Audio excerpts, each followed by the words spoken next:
Money होता क्या? थोड़ा सा हिलेगा कैमरा। अच्छा अच्छा, मनी होता क्या? ठीक है, तो मनी होता है commonly accept as medium of exchange। Money वो चीज़ होती है जो कि एज अ मीडियम एक्सचेंज होती है। जैसे मान लो एक आदमी को गुड्स चाहिए, ठीक है, तो हम पैसे दे के गुड्स ले लेते हैं। जैसे मान लो शॉप पे जाते हैं, उसे पैसे देते हैं और सामान ले लेते हैं। Earlier there was a system that is called barter system. Barter system, इसमें क्या होता था, गुड्स एक्सचेंज होते थे गुड्स के लिए, goods exchange for goods. Okay, ये हो बार्टर सिस्टम। और ये इसके बाद हम पढ़ेंगे मनी के फंक्शंस। मनी के क्या फंक्शंस होते हैं। मनी के बेसिकली टू टाइप फंक्शंस होते हैं। एक होते हैं हमारे प्राइमरी और एक होते हैं हमारे सेकेंडरी। प्राइमरी फंक्शंस, एक होते हैं हमारे सेकेंडरी फंक्शंस।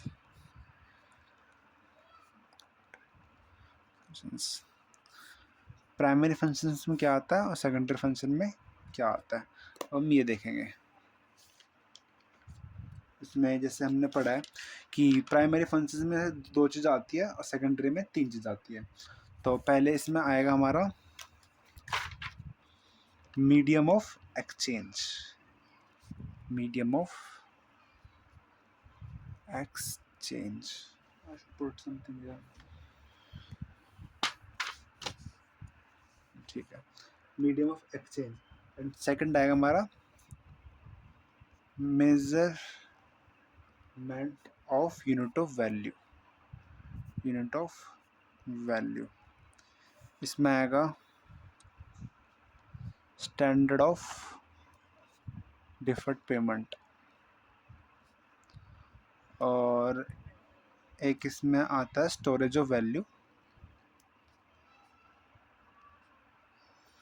दिख रहा है, विजिबल है शायद से।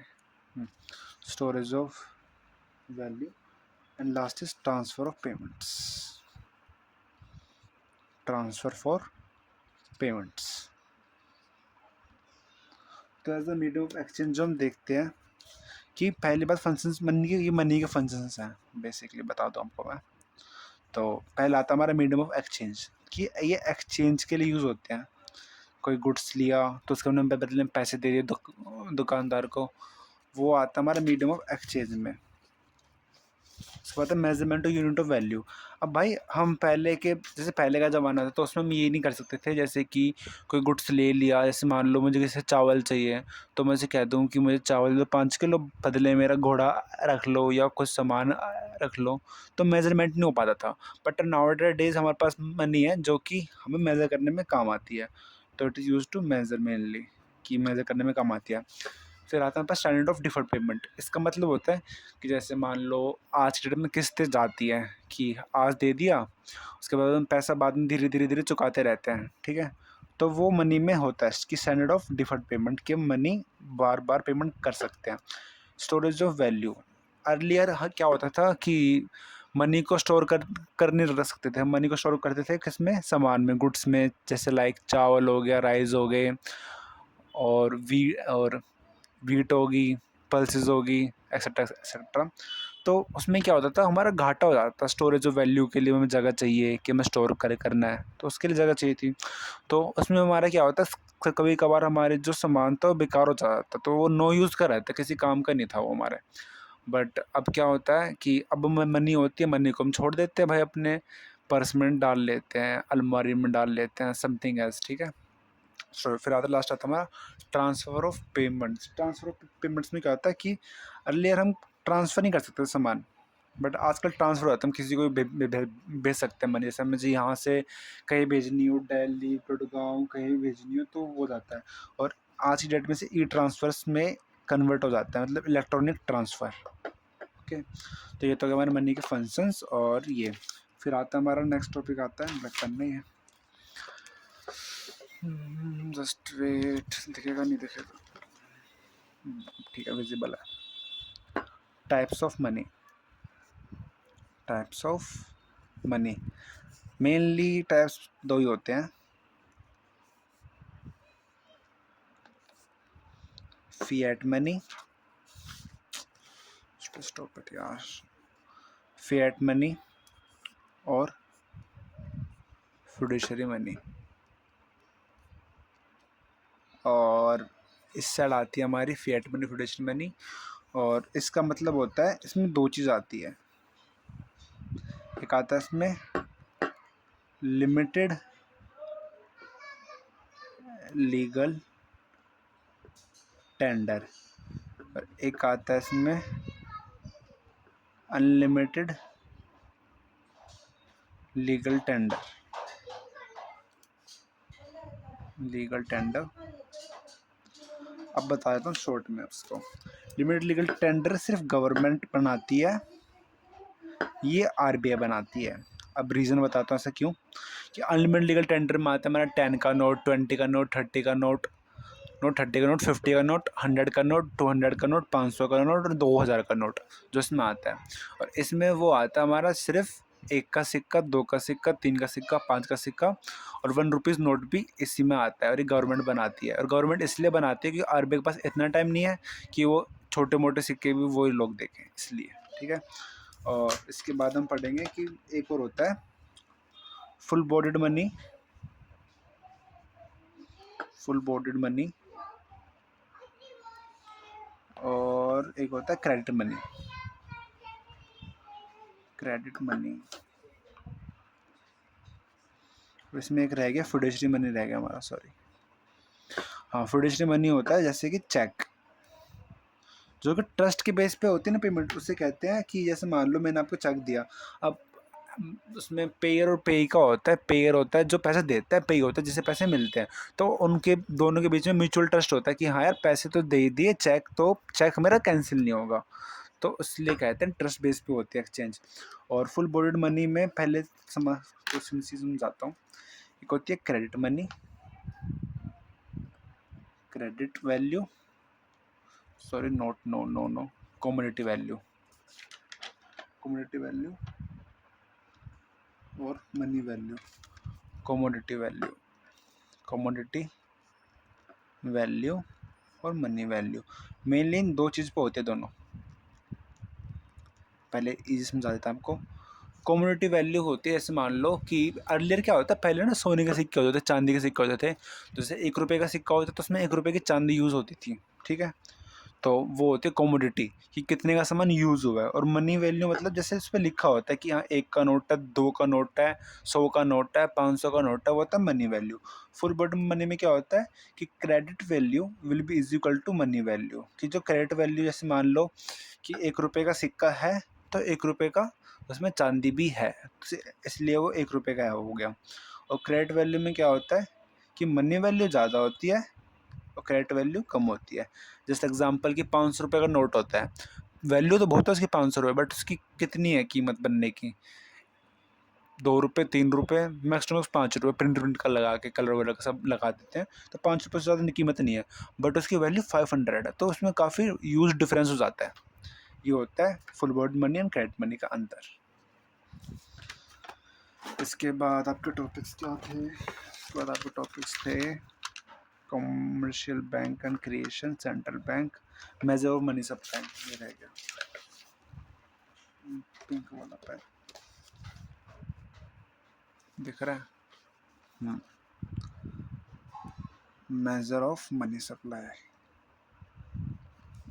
हाँ, ज़्यादा वेस्ट कर लेना, कल से ढंग से हो जाएगी videos.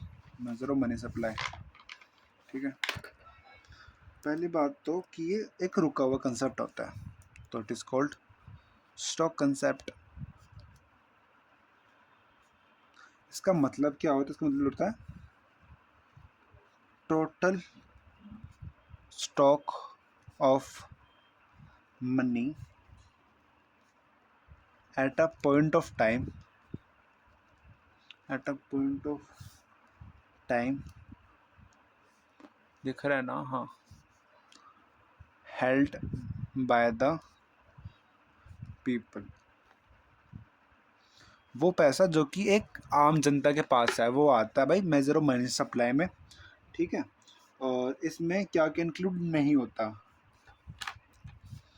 Does not include stock of money supply, stock of money supply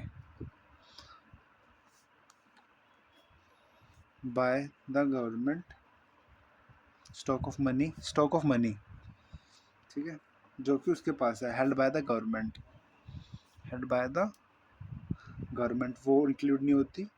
and by the banking system of our country, जो हमारे बैंकिंग सिस्टम उसके पास भी नहीं होती। And by the banking system, हमारा बैंकिंग सिस्टम कौन है, आरबीआई, ओके, जो कि रेगुलेटर भी कहते हैं हम उसे, ठीक है। फिर मेजर ऑफ मनी सप्लाई के 4 तरीके होते हैं, मेनली 4 तरीके होते हैं, जिसमें आते हैं हमारे M1, दिख रहा है ना, M2, M3, M4, ठीक है।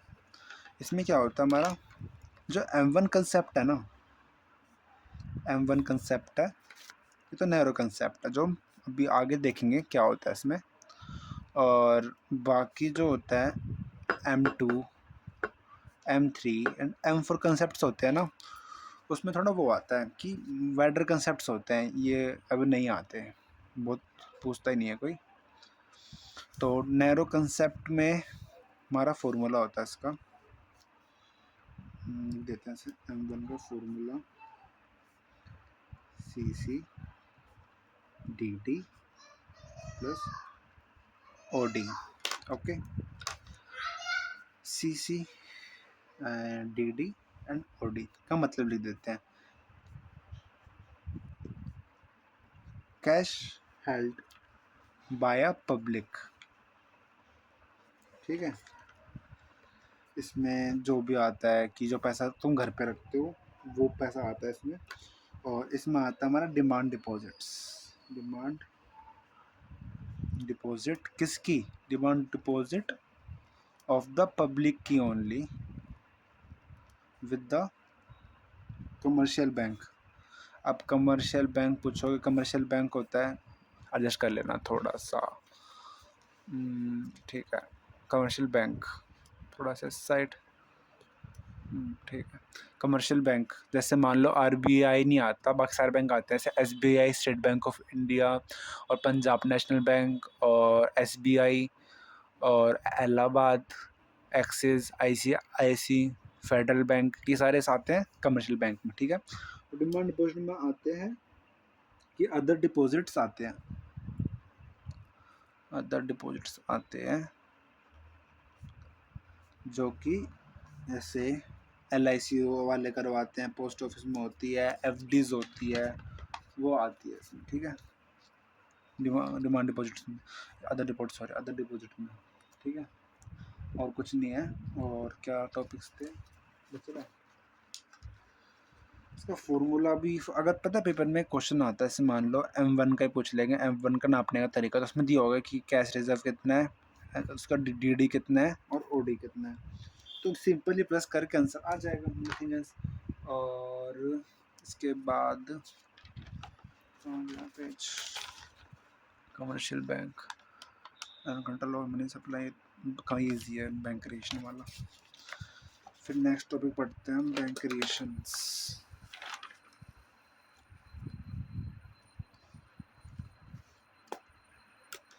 थोड़ा सा वो बताऊंगा, थोड़ा सा डीपली माइंड में सेट हो जाएगा, जस्ट लाइक दैट। बैंक क्या होता है, बैंक, बैंक एक वो जगह होती है जो हमारे एक्सेप्ट करे हमारे डिपॉजिट्स, ठीक है, हमारे पैसे एक्सेप्ट कर ले, डिपॉजिट कर ले, और हमें grant and grant loan, grant loan में लोन दे दे, ठीक है, वही होती है। अब जैसे अब आप कहोगे कि जैसे पोस्ट ऑफिस भी एक तरह का वो होता है, बैंक होता है, नहीं होता। क्यों नहीं होता? कि हमारे पैसे तो डिपोजिट करता है बट मैं लोन नहीं देता। फिर आता है फाइनेंशियल इंस्टीट्यूशन, जैसे मान लो जो लोन देते हैं हमें, वो हमें लोन दे देते हैं बट तो ये चीज़ हमारी नहीं कर रहे, हमें हमारे डिपोजिट एक्सेप्ट नहीं करते वो। ठीक है, तो ये दो हो गए। तो पता चलिए बैंक क्या होते हैं, जैसे मान लो बैंक का एग्जांपल SBI हो गया आपका, HDFC वगैरह वगैरह जो भी बताया था थोड़ी देर पहले, वही होते हैं। ठीक है, फिर आपका टॉपिक है कि मनी क्रिएशंस, की मनी बनती कैसे है, मनी बनाता कौन है। पहले क्वेश्चन तो यही है हमारा, मनी बनाते हैं हमारे कमर्शियल बैंक ही बनाते हैं। मनी क्रिएशन मतलब पैसे से पैसा बनाना, वो कैसे बनेगा। तो इसमें क्या होता है, जैसे मान लो मनी क्रिएशन की ABCD 4 लोग हैं, तो इसमें क्या होता है, एक होता है CRR, इसे कहते हैं LRRP। ठीक है, ये रेट होता है legal reserve ratio, cash reserve ratio, ये होता है। और एक होता है SLR, statutory legal ratio, statutory legal ratio. और ये होता है कि जो कमर्शियल बैंक खुद के पास रखता है। Just wait for a while, थोड़ा सा डाउट है।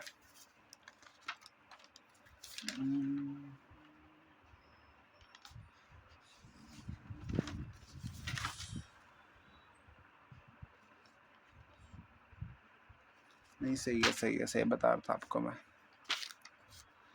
पढ़ो, ये पढ़ लो आप।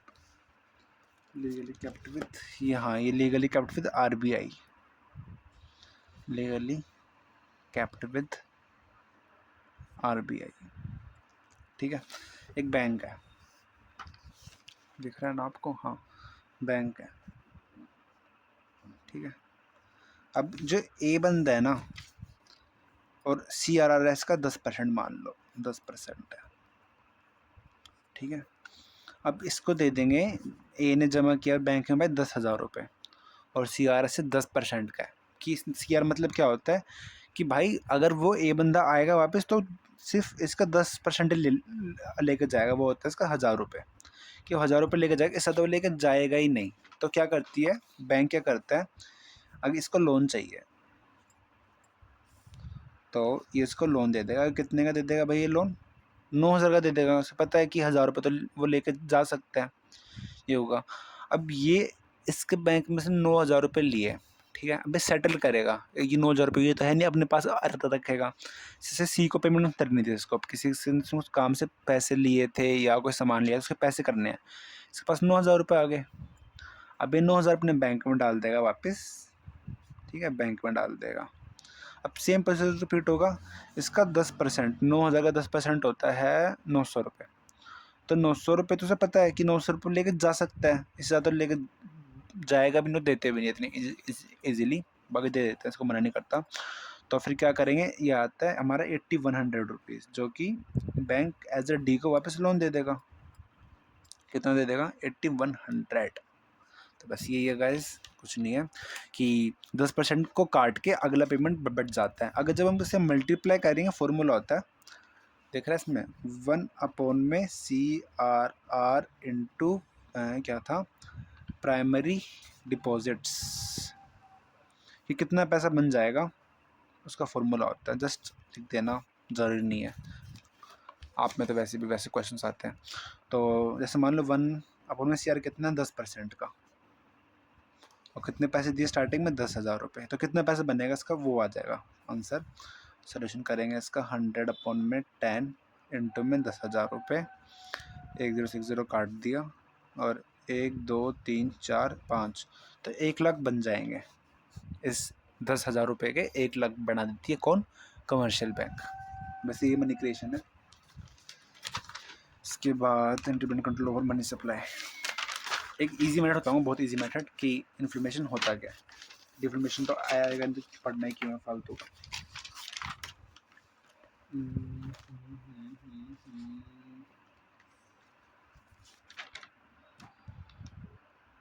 हाँ, पहले डिफ्लेमेशन पढ़ेंगे डिफ्लेमेशन, ठीक है।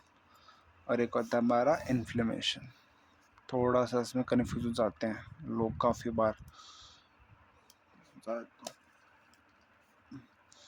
इसमें से करते हैं कि पीपल की पॉकेट में से पैसे डालते हैं, ठीक है,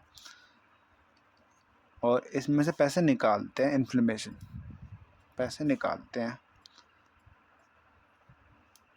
ठीक है। और आरबीआई होता है हमारा central bank.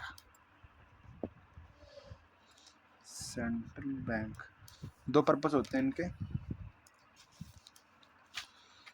should put here only, qualitative और एक होता है हमारा क्वांटिटेटिव।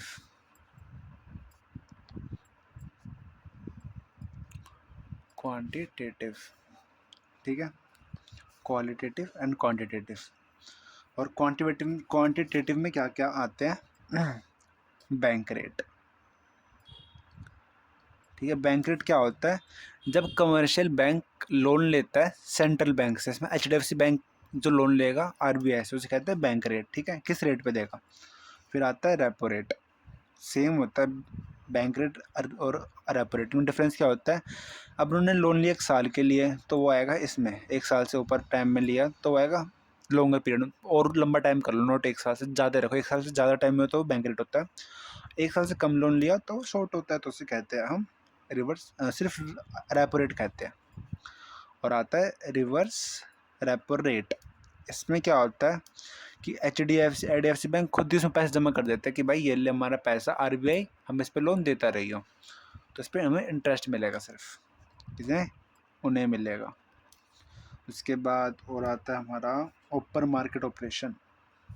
इसमें क्या होता है? RBI ना ऑपरेशन वो करता है, गवर्नमेंट की सिक्योरिटीज बेचता है खरीदता है, ठीक है, वो काम करता है। और SLR होता है स्टैट्यूटरी लीगल रेशियो, जो पैसा कमर्शियल बैंक अपने पास रखेगा बचा के, उसे कहते हैं SLR। और नेक्स्ट होता है CRR, which is also known as LRR। ये जो होता है, ये हम पैसा RBI में सबमिट कर देते हैं, कमर्शियल बैंक हम नहीं कर सकते, ठीक है। और क्वालिटेटिव में आता है हमारा मार्जिन रिक्वायरमेंट और एक मार्जिनल होता है, मार्जिन लिख दिया कोई नहीं, एंड रिक्वायरमेंट एंड होता है मोरल सुज़ेन, सुज़ेन, स्पेलिंग मिस्टेक कर दिया थोड़ी सी।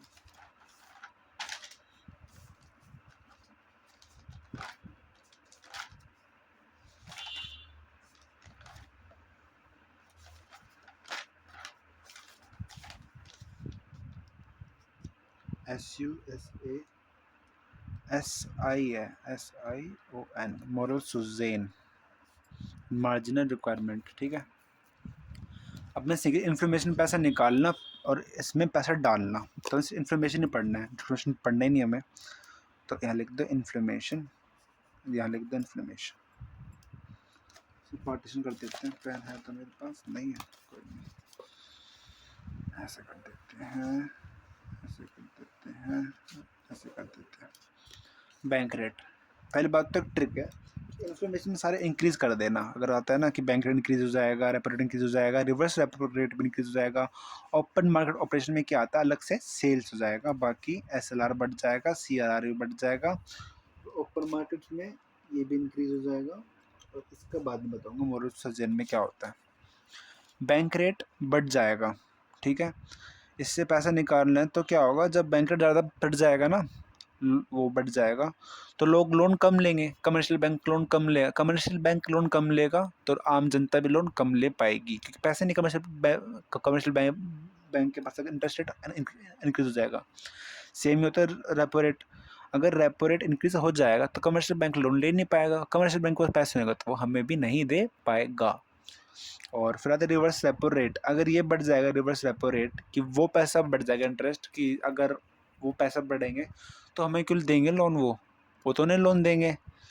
ऐसे मान लो कि अब HDFC बैंक है, उसके पास 1 लाख रुपए रखे हैं, अगर वो लोगों को पैसा इंटरेस्ट देगा, उससे मिलेगा 6% 7%। अगर वो इंटरेस्ट वो पैसा 1 लाख वो दे देंगे आरबीआई को, तो उससे 12% इंटरेस्ट मिलेगा, तो वो आरबीआई को देगा ना। तो रिवर्स सेपरेट वही होता है कि वो इंक्रीज़ कर रहे हैं कि हमारे पास पैसा रखो, हम ज़्यादा रेट देंगे आपको।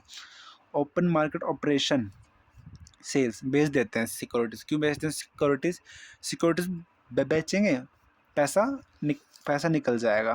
जो मैंने पढ़ा था, पैसा निकालने तो है, पैसा निकल जाएगा। अगर सामान बेचेंगे, गवर्नमेंट वो आरबीआई गवर्नमेंट की सिक्योरिटीज़ बेचेगी तो उन्हें पैसा आ जाएगा। और एसएलआर होता है हमारा स्टेटरी लीगल रेशियो, वो पैसा जो खुद के पास रखना पड़ता है। अब क्या आरबीआई कहती है भाई 20% पैसा 10% पैसा तुम अपने पास रखना ही है, ये पैसा नहीं देना किसी को, ठीक है। तो वो होता है, अगर खुद के पास पैसा ज़्यादा रखेंगे तो लोन कम आएगा, और लोन कम आएगा तो फिर लोगों के पास पैसा जाएगा ही नहीं, है ना। और CRR LRR अपने पास वो कहते हैं कि हमें पैसा ज़्यादा रखना है, मतलब 20% पैसा रखो। 1 लाख है तो 20,000 हमारे पास पैसा रखो, फिर तुम्हें जो करना है वो करो। अब वो ज़्यादा पैसा रखेंगे 50% हो जाएगा ये, तो 50,000 रुपये तक का लोन दे पाएंगे वो। अगर 20% होता तो 80,000 तक का लोन दे पाएंगे, तो वही है, इंक्रीज हो जाएगा, ठीक है। और मोरल सजेशन में क्या होता है? मोरल सजेशन से समझाया जाता है कि हाँ, मार्केट में तुम क्या करना है, तुम्हें सामान बेचना है, मतलब रेट बढ़ाना है या घटाना है, वो तो हमारे डिपेंड करता है कि हम क्या करते हैं। और इसमें क्या होता है, मार्जिन रिक्वायरमेंट में क्या होता है, नथिंग, कि ये होता है कि जैसे मान लो आरबीआई, अब कमर्शियल बैंक लोन लेगा आरबीआई से, तो कहता है भाई सिक्योरिटी ज़्यादा लूँगा मैं, तो जैसे 1 लाख का लोन चाहिए ना, तो कई बार वो 50 60 80 हज़ार तक की चीज़ें रखवा लेते, तो ठीक है भाई, लोन ज़्यादा का मिल रहा है, हम ले लेते हैं। अगर वो 1 लाख का लोन 2 लाख का सामान देने के बाद मिलेगा तो कोई फ़ायदा नहीं है ना। तो वही है, इन्फ्लेमेशन में रेट बढ़ जाते हैं कि लोग लोन कम ले पाए, कमर्शियल बैंक लोन कम ले पाएगा, तो उसको हो जाता है। तो इसमें कहते हैं मूल सृजन में ये कर देता है हमारा, रिस्ट्रिक्ट कर देता है कि यार लोन मत दे, लोन देगा तो कमर्शियल बैंक तो फंस जाएगा भाई। और इससे कहते हैं कि एक्सपेंड, कहते हैं बांट भाई, पैसा बांटेगा तभी तो पैसा चढ़ेगा, तो वो सिचुएशन होती है। सॉरी ये नहीं यार, डिफ्लेशन बता दिया, इतना ही पढ़ लेना आप, इतना बहुत है। स्लिप हो गई वो। एंड इन्फॉर्मेशन कोर्स मनी हो गया, समझा दिया मनी क्या होता है। मनी क्या होता है, वो एक्सचेंज के लिए यूज़ होता है, उसका फंक्शंस पढ़े हमने वगैरह वगैरह। Measure of money supply M1 M2 M3 M4। Commercial bank and creation, commercial bank बता दे क्या होते हैं, उनकी क्रिएशन बता दी। सेंट्रल बैंक बता दिया आपको, कंट्रोल ओवर मनी सप्लाई बता दिया। Inflammation and it's cause and remedies भी बता दी। इन्फ्लेमेशन बता दिया, इट्स कॉज, हाँ कॉज तो वो इन्फ्लेमेशन में कि महंगाई हो जाती है, उसे कंट्रोल कैसे करेंगे, ये तरीके कंट्रोल करने के, ठीक है। और तो हो गया। अब बाकी को डाउट्स जैसे मान लो कोई भी एक्स्ट्रा टॉपिक्स हो को लगे तो मुझे बता देना। इस पहले यूनिट में मैं पहला यूनिट कवर हो गया, यूनिट 2 की कल तक बना के भेज दूंगा आपको। चलो, और नोट्स थोड़े साफ सुथरे से बना के भेज दूंगा, चाहिए होंगे तो बता देना, वरना खुद बना लेना देख देख के शॉर्ट में। बाय।